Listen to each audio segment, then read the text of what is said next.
Good morning everyone. Last lecture में हमने breathing under water के बारे में देखा था और आज इस चैप्टर को हम कंप्लीट कर देते हैं। थोड़ा सा ज़्यादा ही स्ट्रेच हो गया है स्टिल। अगर हम आराम आराम से कर रहे हैं और टाइम पे सिलेबस कंप्लीट हो जा रहा है तो यही मोर देन सफिशिएंट है। बस इम्पॉर्टेंट थिंग इज़ कि जो भी चीज़ें हम पढ़ रहे हैं एक एक लाइन का मतलब तुम्हें पता होना चाहिए। एक एक चीज़ समझ में अच्छे से आनी चाहिए और वो चीज़ें भूलनी नहीं होती हैं। ठीक है, अगर इस वे में तुम पढ़ाई करते हो तो जो भी तुम्हारे लेवल का ठीक ठाक टाइप का एग्ज़ाम हो वो बड़े आराम से निकल जाएगा। उसके लिए एक्स्ट्रा नॉलेज की ज़रूरत नहीं पड़ती है। ठीक है, तो आज हम इस चैप्टर को कंप्लीट कर देंगे।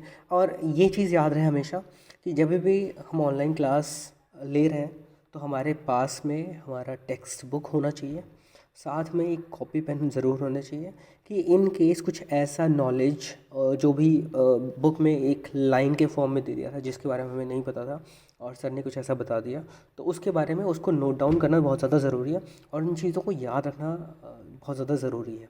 होता क्या है कि कई बार हम चीज़ें भूल जाते हैं तो वो भूलने वाला सिचुएशन नहीं आना चाहिए। और दूसरी बात, चूँकि आज ये चैप्टर कंप्लीट हो जाएगा तो उसके बाद जो चैप्टर के बाद में एक्सरसाइज दिया हो उसको कंप्लीट करना है।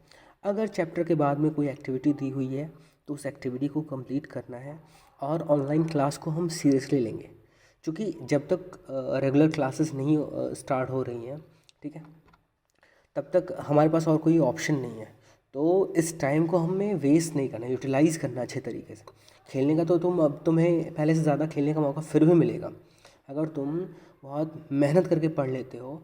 फिर भी पहले जब तुम स्कूल में आके पढ़ते थे उससे ज़्यादा टाइम तुम्हें खेलने को मिल जाएगा। तो खेलना तो बहुत बड़ा इशू नहीं है। खेलने के पीछे जो टाइम जो मिल रहा होगा अब तुम्हें वो मोर देन सफिशिएंट टाइम मिल रहा होगा। तो अभी क्या करना है कि पढ़ाई पे ध्यान देना है। और एक वीडियो का सबसे बड़ा फ़ायदा यही होता है कि एक वीडियो को बार बार तुम रिपीट करके देख सकते हो। ठीक है, तो स्टार्ट करते हैं। मुझे लगता है कि इस चैप्टर में जो भी चीज़ें हमने पढ़ी हुई थी, जो भी वो मैथमेटिकल वाला पार्ट था जिसमें हमने ये देखा था कि कितना परसेंट जो है हम एब्जॉर्प्शन करते हैं, कितना परसेंट हम एक्सेल कर देते हैं, कौन कौन सी गैसेस का क्या क्या प्रोपोर्शन होता है, वो सारा कुछ हमने अच्छे से समझा था। और वही नहीं, जो अलग अलग टर्मिनोलॉजीज़ थी, डायफ्राम के बारे में बात था और भी जो अलग अलग पार्ट्स थे, उन सब चीज़ों के बारे में हमने समझने की कोशिश करी और बहुत अच्छे से समझ में आ गया था। ठीक है, तो डू प्लांट्स ऑल्सो रेस्पायर, इसका मुझे लगता है कि जवाब तुम लोगों को बहुत पहले से पता है। सबको स्टोमेटा के बारे में पता है, सबको ट्रांसपिरेशन के बारे में पता है। ठीक है, तो अगर ये दोनों चीज़ें तुम्हें पहले से पता है, चूँकि क्लास 6 में पढ़ चुके हो, तो मुझे नहीं लगता कि इसमें बहुत ज़्यादा हमें इनपुट देने की ज़रूरत नहीं है, ज़रूरत है। ठीक है, स्टिल हम पढ़ते हैं इसको। कह रहा है कि like other living organisms plants also respire for their survival as you have learn in class 6। सबको याद होना चाहिए ये चीज़। अगर नहीं याद है तो वापस से उसको रिवाइज़ करने की ज़रूरत है। अगर तुम्हारे पास में बुक हो तो बुक से रिवाइज़ कर लो, अदरवाइज़ ऑनलाइन आपको बुक वगैरह मिल जाता है, ई बुक्स मिल जाते हैं, उस पर जाके थोड़ा बहुत पढ़ लेना होता है। ठीक है, तो वही है कि पढ़ाई का असली वैल्यू तभी है जब जो चीज़ें तुम पढ़ते आ रहे हो वो चीज़ें भूलें नहीं। उन चीज़ों को आगे आने वाले जो क्लासेस हैं, जो हायर क्लासेस हैं, उनसे रिलेट करना बहुत ज़्यादा ज़रूरी है। हायर क्लास के जो भी चैप्टर्स होते हैं उनसे तभी रिलेट कर पाओगे जब प्रीवियस क्लास में तुमने बहुत मेहनत करके पढ़ी हुई होगी। ठीक है, तो they also take in oxygen from the air and give out carbon dioxide.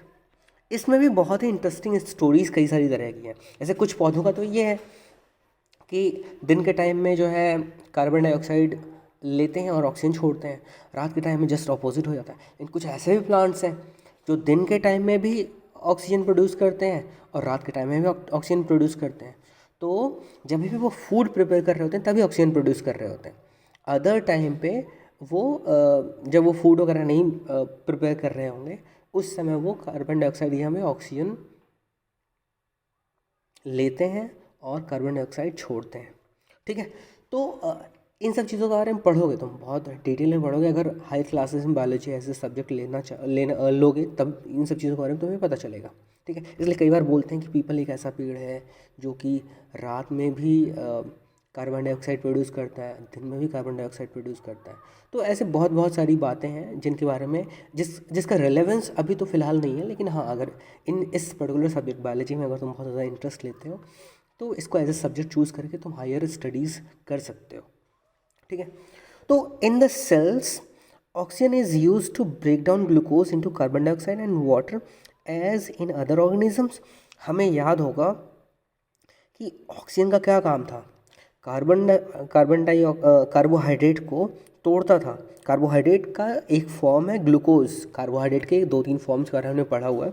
Glucose हो गया, उसके अलावा स्टार्च हो गया, और उसके अलावा एक और हमने पढ़ा हुआ था जो कि प्लांट्स के अंदर पाया जाता है।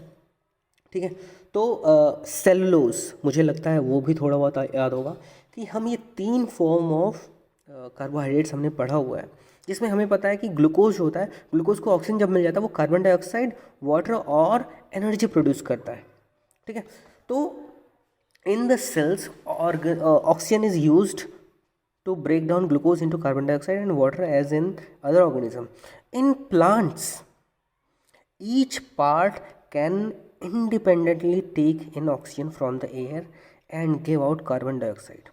तो क्या था कि हमारे जो बॉडी की बात करें तो हमारा हर एक सेल ऑक्सीजन नहीं ले पाता है।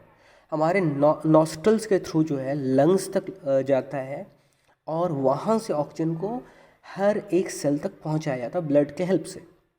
लेकिन प्लांट्स के साथ में ऐसा क्या है कि हर एक पार्ट इंडिपेंडेंटली ऑक्सीजन अंदर ले सकता है। इसका मतलब पत्ती अपना अलग ऑक्सीजन अंदर ले रहा है, जो ब्रांचेस हैं वो अपना अलग ले रहे हैं, स्टेम अलग ले रहा है, सारे पार्ट्स अपना अलग अलग जो है ऑक्सीजन ले रहे हैं अंदर। You have already learn in chapter 1 that the leaves of the plants have tiny pores called stomata for exchange of oxygen and carbon dioxide. यही स्टोमेटा एक्सचेंज ऑफ गैसेस के लिए भी रिस्पॉन्सिबल होता है और यही ट्रांसपिरेशन के लिए भी रिस्पॉन्सिबल होता है। सबको पता है ट्रांसपिरेशन क्या होता है। ट्रांसपिरेशन एक ऐसा प्रोसेस होता है जिसमें जो रूट्स ने पानी लिया होगा ज़मीन में से, रूट्स ने ज़मीन में से पानी ले लिया होगा, अब उस रूट्स को उस वाटर को और मिनरल्स को स्टेम ने पहुंचाया होगा लीव्स तक, ताकि लीव्स फूड वगैरह प्रिपेयर कर पाए। अब जब पानी का काम ख़त्म हो गया तो वाटर को वापस से रूट के थ्रू ज़मीन में भेजना ज़्यादा मुश्किल है रादर देन वहीं बगल में ही निकाल दिया जाए, एटमॉस्फेयर में ही वो छोड़ दें। तो एटमॉस्फेयर में छोड़ना रिलेटिवली ज़्यादा इजी वाला प्रोसेस है। तो वो क्या करते हैं, जब पानी को बाहर निकालते हैं वो गैस के फॉर्म में या वेपर के फॉर्म में बाहर निकल जाता है, और इसी प्रोसेस को क्या बोलते हैं, ट्रांसपिरेशन। सबने पढ़ा हुआ है, ठीक है। तो इसके बारे में वापस से रिवीजन होगा, और इसके बारे में कोई ऐसा नहीं बोलना चाहिए कि सर मुझे तो नहीं याद है या नहीं पता है।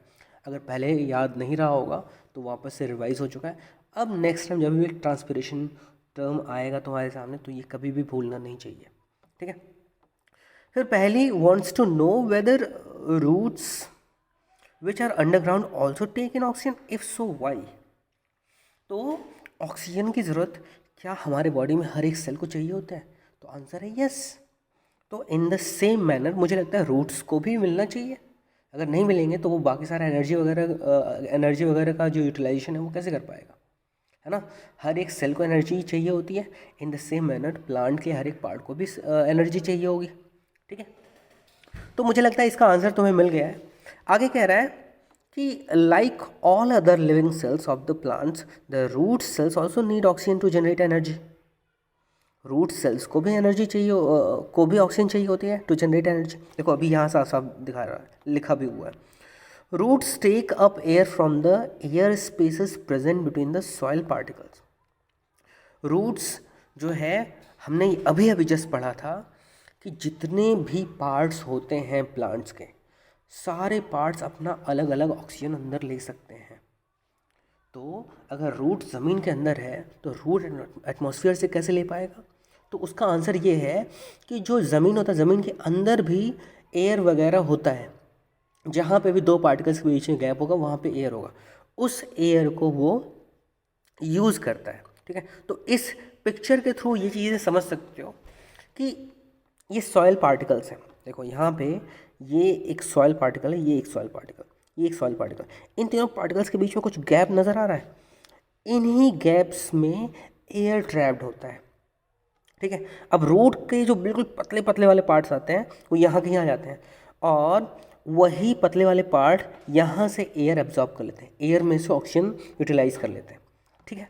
तो मुझे लगता है कि ये चीज़ हमने डिफ्यूजन के बारे में पढ़ा था। डिफ्यूजन में हमने देखा था कि कैसे जो गैसेस थे हमारे लंग्स में, गैसेस जो ऑक्सीजन था, ऑक्सीजन एब्जॉर्ब हो जा रहा था, वहाँ पे भी हमने डिफ्यूजन टर्म का यूज़ किया हुआ था। यहाँ पे भी सेम डिफ्यूजन टर्म का यूज़ हो सकता है। ठीक है, तो आई होप यहाँ तक सारी चीज़ें बिल्कुल अच्छे से समझ में आ गई होंगी कि प्लांट्स में और एनिमल्स में सबसे बड़ा डिफरेंस क्या होता है। एनिमल्स में सांस लेने के लिए कुछ खास ऑर्गन्स होते हैं, या ऑक्सीजन को यूटिलाइज करने के लिए कुछ खास ऑर्गन्स होते हैं जिनके थ्रू ही ऑक्सीजन अंदर जा सकता है। लेकिन प्लांट्स के हर एक पार्ट में ऑक्सीजन का एब्जॉर्प्शन हो सकता है। ठीक है, आगे बढ़ते हैं। Can you guess what would happen if a potted plant is over watered. Potted plant है, एक प्लांट को तुमने पॉट में लगाया हुआ है, अगर उसने ओवर वाटरिंग कर दिया, ज़रूरत से ज़्यादा ना उसको पानी दे दिया, उस केस में क्या होगा? उस केस में उसको जितना पानी चाहिए था उससे ज़्यादा पानी दे दिया, और पानी ज़्यादा होने की वजह से उसके थ्रू एयर अंदर जा ही नहीं पाया। तो उस सिचुएशन में क्या होगा? या एयर की जगह पे मैं क्या बोल सकता हूँ, ऑक्सीजन अंदर नहीं जा पाया। उस सिचुएशन में क्या होगा? पेड़ पौधे सड़ जाएंगे। क्यों? क्योंकि उनको जो न्यूट्रिएंट जितनी मात्रा में चाहिए थी वो उतनी मात्रा में नहीं मिल पा रहा। हमने अपने उसमें भी देखा था, बैलेंस डाइट में भी देखा था कि जो भी न्यूट्रिएंट्स हमें चाहिए होते हैं बैलेंस्ड अमाउंट में होने चाहिए, राइट अमाउंट में होने चाहिए। अगर राइट अमाउंट में नहीं होगा तो उसकी वजह से हमें प्रॉब्लम्स होंगे। In the same manner plants को भी प्रॉब्लम होनी चाहिए, तो उनको भी ये प्रॉब्लम्स होती हैं। In this chapter you learned that respiration is a vital biological process। बहुत ही इंपॉर्टेंट प्रोसेस है, बहुत ही इंपॉर्टेंट बायोलॉजिकल प्रोसेस, जो कि होता ही होता है। अगर ये नहीं होगा तो वो हम लिविंग बीइंग की कैटेगरी में नहीं आएंगे। All living organisms need to respire to get the energy needed for their survival. तो अगर किसी ने पूछ लिया कि व्हाई डू वी रिस्पायर, तो उसका आंसर अब तुम बता सकते हो। ठीक है, तो मुझे लगता है इस चैप्टर को जितना ज़्यादा एलेबोरेट करके समझाना था समझा दिया गया है। अब इस चैप्टर से कहीं से भी कुछ भी पूछा जाता है, कैसे भी तरह के घुमा के भी क्वेश्चन पूछ लिए जाए, उसके बावजूद तुम्हें दिक्कत नहीं होनी चाहिए। ठीक है, जो भी होमवर्क दिया हुआ है वो सारा होमवर्क कंप्लीट करना है और सबमिट करना है। ठीक है, चलो नेक्स्ट लेक्चर में मिलते हैं कल। Thank you.